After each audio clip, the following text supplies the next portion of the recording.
Joining us with markets now is Naomi Bloom with Total Farm Marketing. Naomi, earlier in the week, the soybean market, we confirmed that head and shoulders pattern. Now where? Where do we go?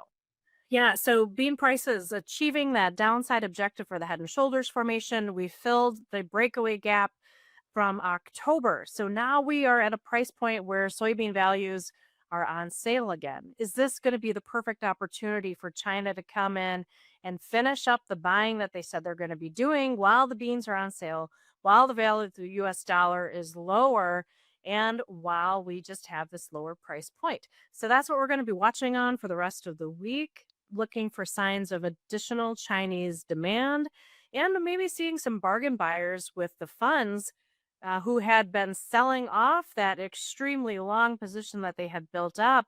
Are they going to come back in now as buyers into the end of the year or not? There is that seasonal perspective that suggests soybean prices can work higher into the end of the year and the new year, and especially as we start to keep an eye on South American weather as well. For sure.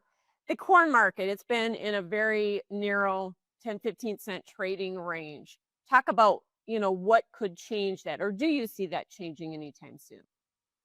Corn market definitely stuck in that 15-cent trading range with prices trading on support earlier in the week. We still are seeing strong signs of export demand for corn. I do feel that that'll continue again, especially with the US dollar being lower. Corn, US corn, the cheapest in the world right now.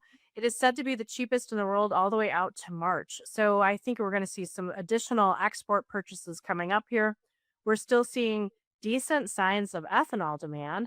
And the question is, do we just stay in this holding pattern until the January WASDE report? Or does corn follow its seasonal pattern where prices have a tendency to trade a little bit higher into the end of the year? So I think what we're going to be watching for in the short term, we want to keep an eye on the export numbers and we want to keep an eye on value buying down here. Sounds good. Thanks so much, Naomi Bloom with Total Farm Marketing. That this market's down.